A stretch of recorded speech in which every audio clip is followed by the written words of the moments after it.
কে খাওয়ান, এই মাদ্রাসায় অনুদান দেন, টাকা দেন, পয়সা দেন, ধান দেন, চাল দেন, পরিশ্রম দেন, সমস্ত জিনিস দিয়ে যে আপনি এই মাদ্রাসাকে সহযোগিতা করলেন, তাহলে আপনি কি কিছু পাবেন কি পাবেন না? প্রথমে তো কোরআনের ফজিলত এবং কোরআন আল্লাহ সুবহানাহু ওয়া তাআলা কেন এই মানুষদের জন্য নিয়ে আসলেন? কোরআন তো পাহাড়ের উপরে নাজিল করতে পারতো, কোরআন তো গাছের উপরে নাজিল করতে পারতো, কোরআন আসমানের উপরে নাজিল করতে পারতো, কিন্তু শুধুমাত্র এই মানব জাতিকে, এই আদম সন্তানের উপরে এই কোরআন নাজিল করলো কেন?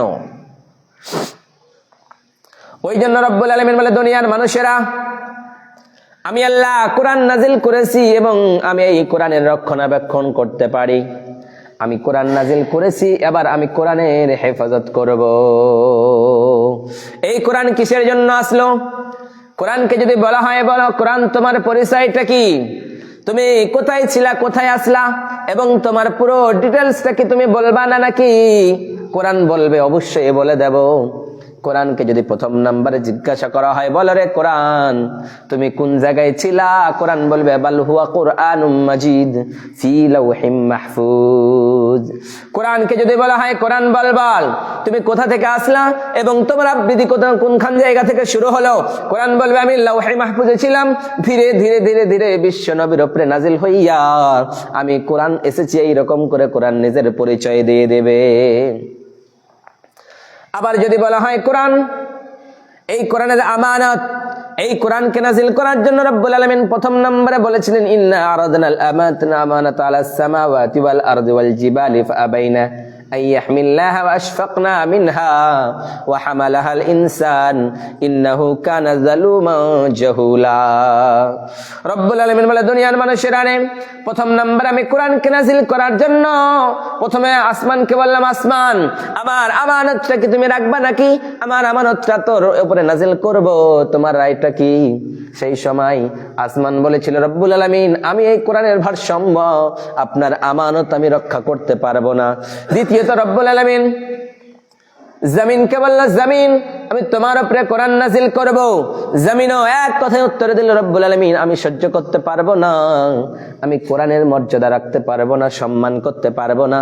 তারপরে রব্বুল আলামিন বললেন, পাহাড়ে তোমার উপরে আমি কোরআনটা নাজিল করতে চাইছি, আমার আমানত আমি আল্লাহ তোমার উপরে নাজিল করতে চাইছি, তোমার অনুদানটা কি, তোমার রায়টা কি? সেই দিন সবাই বলেছিল, রব্বুল আলামিন আমরা নিতে পারবো না, কিন্তু আল্লাহ মানব জাতির উপরে, এই মানুষের উপরে কোরআন নাজিল করে দিয়ে দিলেন। বললেন, আল্লাহ বললেন, ও মানব জাতি তোমাদের উপরে আমি আল্লাহ কোরআন নাজিল করেছি। যদি লাউ আনজালনা হাযাল কুরআন আলা জাবালিন লারাইতাহু খাশিআম মুতাসাদ্দিআন মিন খাশিয়াতিল্লাহ। রব্বুল আলামিন বলে, দুনিয়ার মানুষেরা, এই কোরআনটা যদি কোনো পাহাড়ের উপরে নাজিল করা হতো, তাহলে তোমরা দেখতা পাহাড়টা টুকরো টুকরো হয়ে ভেঙে যেত। কারণ কোরআনের মর্যাদা রাখতে পারতো না, কোরআনের সম্মান করতে পারতো না, এই কোরআনের ভারসাম্য তারা বজায় রাখতে পারতো না। এই কারণে পাহাড়টা টুকরো টুকরো হয়ে ভেঙে যেত, খান খান হয়ে যেত, ধুলোর মতো হয়ে যেত। কিন্তু এই কোরআন কত ভারী আপনি জানেন? যখন বিশ্বনবীর উপরে কোরআন নাজিল হয়, তখন বিশ্বনবী সাল্লাল্লাহু আলাইহি সাল্লাম গাড়ি হিরাতে বসে আল্লাহর ইবাদতে মগ্ন রয়েছেন, আল্লাহর ইবাদতে মগ্ন হয়ে আছেন, আল্লাহর ইবাদত করতে আছেন। এই সময় আল্লাহর ধ্যানে থাকতে থাকতে জিবরিল আমিন বিশ্বনবীর কাছে এসে বলতেছেন, ইকরা, ও নবী আপনি পড়ুন পড়ুন। বিশ্বনবী বলেন, মা আনা বিকারি, আমি পড়তে জানি না, আমি তো কোনো লেখাপড়া নাই, আমি কোনো স্কুল কলেজের প্রফেসর হই নাই, অর্থাৎ আমি কোথাও পড়তে যাই নাই, আমি পড়তে জানি না। বিশ্বনবীর আবার বললেন, নবী গো আপনি পড়ুন। তারপরে বিশ্বনবী বলেন, আমি পড়তে জানি না। একবার, দুইবার, তিনবার যখন হয়েছে, এবার আয়াতটাকে বাড়িয়ে বলছেন, ইকরা বিসমি রাব্বিকাল্লাযী খালাক খালাকাল ইনসানা মিন আলাক ইকরা ওয়া রাব্বুকাল আকরাম আল্লাযী আল্লামা বিল কলাম। এইরকম করে রব্বুল আলামিন 5টা আয়াত নাজিল করলো। 5টা আয়াত যখন নাজিল করলো, যখনই পড়লো, ও নবী আপনি আপনার প্রভুর নামে পড়ুন যে আল্লাহ আপনার সৃষ্টি করেছেন আলাকা হইতে, এবং আল্লাহ আপনার শিক্ষা দিয়েছেন যে শিক্ষা আপনি জানতেন না, সেই প্রভুর নামে পড়ুন। বিশ্বনবী সঙ্গে সঙ্গে পড়তে শুরু করে দিলেন।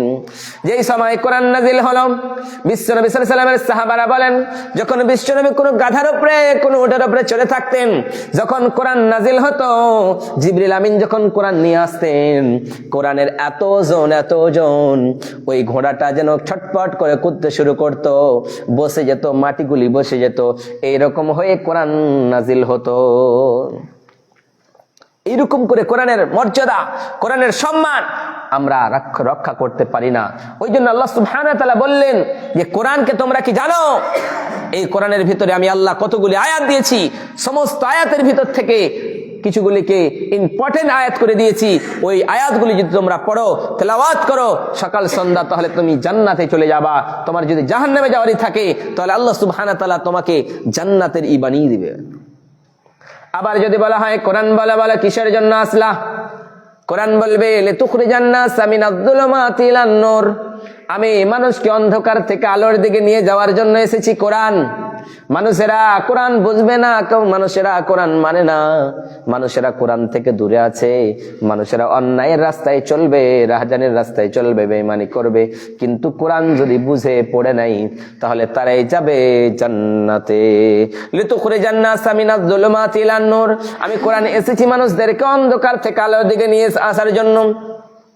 আবার যদি বলা হয় কোরআন বলো তো তারপরে তুমি কিসের জন্য এসেছো, কোরআন বলে ওয়ানুনাজ্জিলু মিনাল কুরআনি মা হুয়া শিফাউ ওয়া রাহমাতুল লিল মুমিনিন, আমি কোরআন এসেছি মানুষের শেফার জন্য এবং সমগ্র মানব জাতির জন্য রহমত হিসাবে আমি দুনিয়ার জমিনে নাজিল হয়েছি। মানুষের শেফার জন্য এসেছি। কোরআনের মধ্যে সূরাতুল ফাতিহা পড়ে কেউ যদি ফু দিয়ে দেয়, তাহলে সমস্ত শেফা হয়ে যায়, অর্থাৎ রোগ ভালো হয়ে যায়।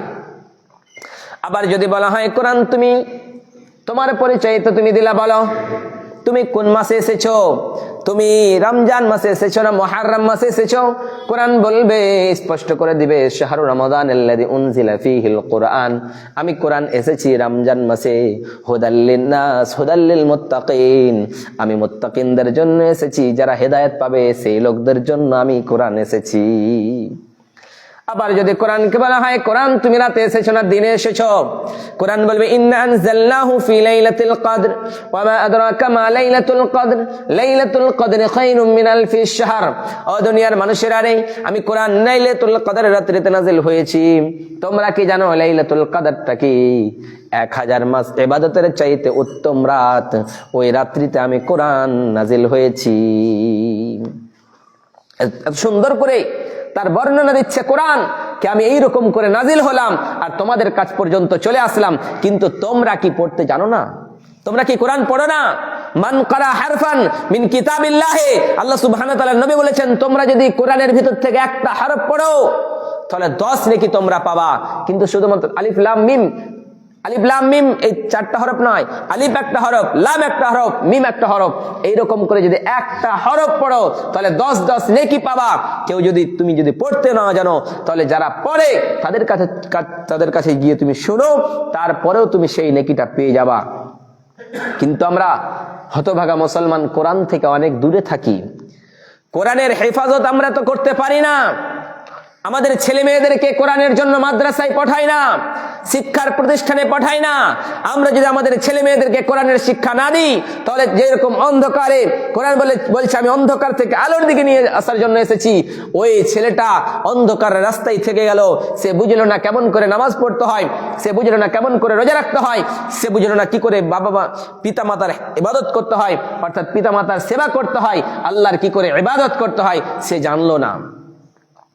বিশ্বনবী সাল্লাল্লাহু আলাইহি ওয়াসাল্লামের জামানায় এক লোক বিশ্বনবী সাল্লাল্লাহু আলাইহি ওয়াসাল্লামের জামানার পরে উমরের জামানায় উমরের কাছে বিচার নিয়ে আসলো। উমর বলো আমার ছেলে আমারে পিটাই করেছে, এই বিচারটা তুমি আমারে বুঝায়া দাও।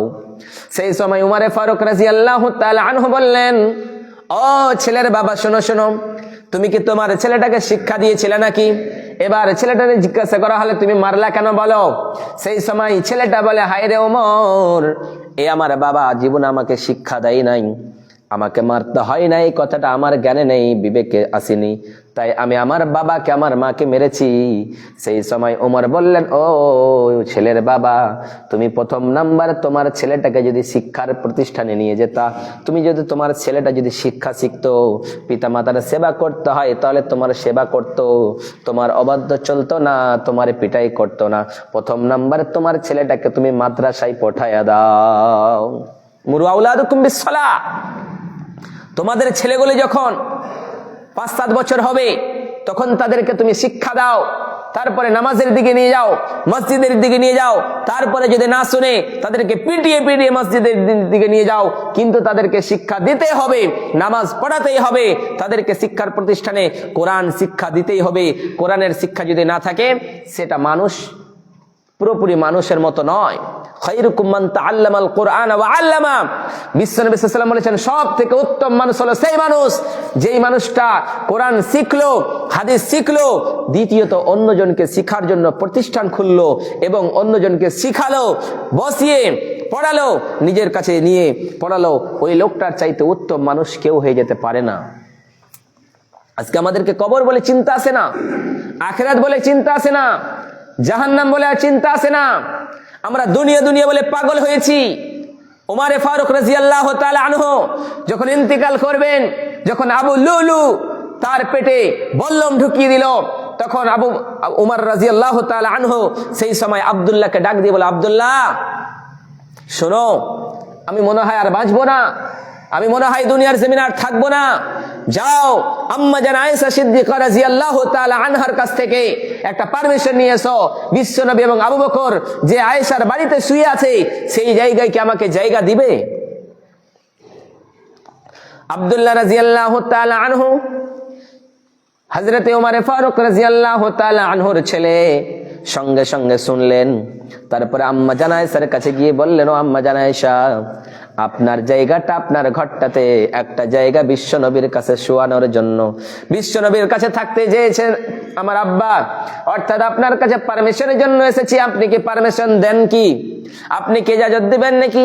আম্মা জান আয়েশা একটু চিন্তা করার পরে চিন্তা করলেন, হায় রে, সব থেকে অনুদান যার ছিল ইসলামে, সব থেকে মেহনত করেছেন আমার চাইতে বেশি, ওই উমরকে বিশ্বনবীর পাশে থাকার অধিকারী তারই রয়েছে।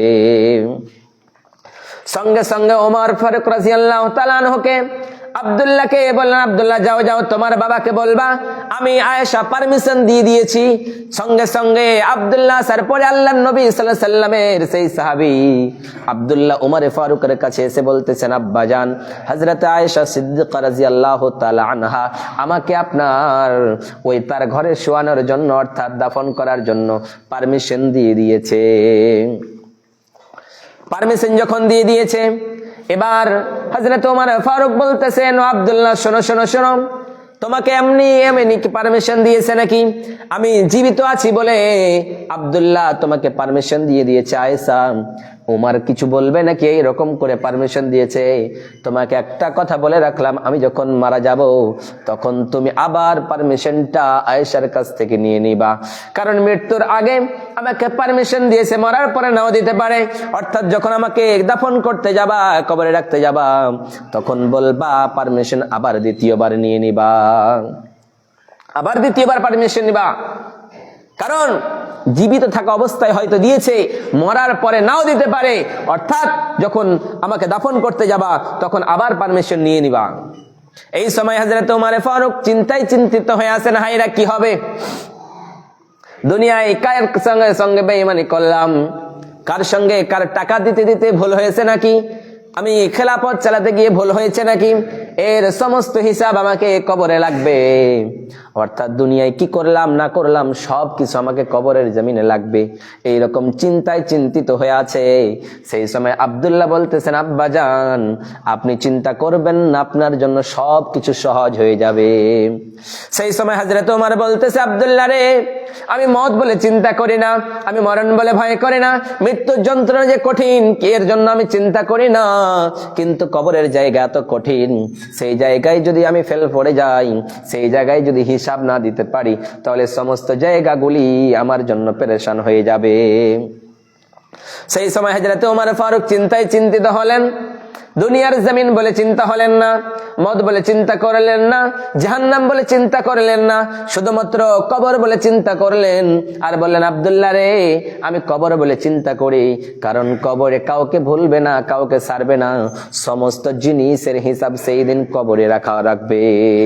বিশ্বনবী সাল্লাল্লাহু আলাইহি ওয়াসাল্লামের সাহাবীরা বলেন, যখন বিশ্বনবীকে কবরে রাখা হয়, বিশ্বনবী সাল্লাল্লাহু আলাইহি ওয়াসাল্লাম যখন কবরের কাছে যেতেন, কারণ মৃত্যু ব্যক্তির কবরের কাছে যখন যেতেন, কবরস্থানে বসে বসে চিন্তা করতেন, হায় রে, প্রত্যেক মানুষকে কবরে আসতে হবে, দুনিয়ায় কি করলাম না করলাম, দুনিয়ায় যদি ভালো আমল করে যান, এইরকম কোরআনের হেফাজত করে যান, কোরআন তেলাওয়াত করে যান, আপনি আপনার ছেলেকে যদি হাফিজ বানিয়ে যান, আপনার ছেলেকে যদি মৌলবি বানিয়ে যান, আলেম ওলামা বানিয়ে যান, তাহলে আপনার ছেলে দোয়া করবে আপনার জন্য, কবর পর্যন্ত আপনার নেকি পৌঁছাতে থাকবে। বিশ্বনবী বলেছেন, ইদা মাতাল ইনসানু ইনকাতা আনহু আমালুহু ইল্লা মিন সালাসাতিন সাদাকাতিন জারিয়া। দুনিয়ার জমিনে মানুষ যখন মারা যায়, তিনটা আমল থেকে যায়, তার মধ্যে 1 নম্বর আমল, তৃতীয় নম্বর আমল হলো, কোনো মানুষ যদি তার ছেলেকে শিক্ষা দিয়ে যায়, দ্বীনি শিক্ষা দিয়ে যায়, তাহলে ওই শিক্ষাটাই তার কবর পর্যন্ত পৌঁছাতে থাকে। কবর মানে কি? কবর মানে আপনার যেটা গোরস্থানে আপনাকে দাফন করা হয়েছে 3 হাত 4 হাত জায়গা, সেটা কবর নয়। মৃত্যুর পর থেকে কিয়ামত পর্যন্ত যে জায়গাটুকু, যে সময়টুকু, সেই সময়টুকুর নাম হলো কবর। যখন একটা মানুষ মারা যাবে, প্রথম নম্বরে 2 জন ফেরেশতা আসবে। 2 জন ফেরেশতা এসে জিজ্ঞাসা করবে, মান রব্বুকা, তোমার রবের নাম কি?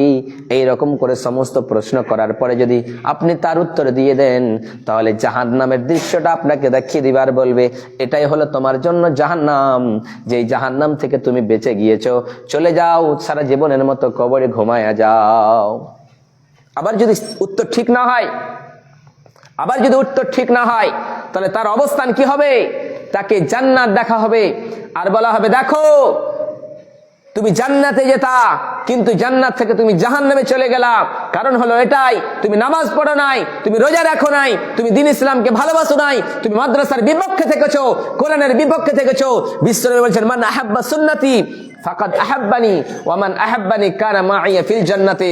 কেউ যদি আমাকে ভালোবাসতে চায়, আমার সুন্নাতকে ভালোবাসতে হবে, আমার সুন্নাতকে যারা ভালোবাসবে, আমি নবী জান্নাতে নিয়ে যাব সঙ্গে। তাহলে বিশ্বনবী সাল্লাল্লাহু আলাইহি ওয়াসাল্লাম বলেছেন কি, তোমরা যে জায়গায় কোরআনের শিক্ষা দেওয়া হয়, যে জায়গায় কোরআনের শিক্ষা দেওয়া হয়, ওই এলাকাটা আল্লাহর রহমত সেই জায়গায় নাজিল হতে থাকে।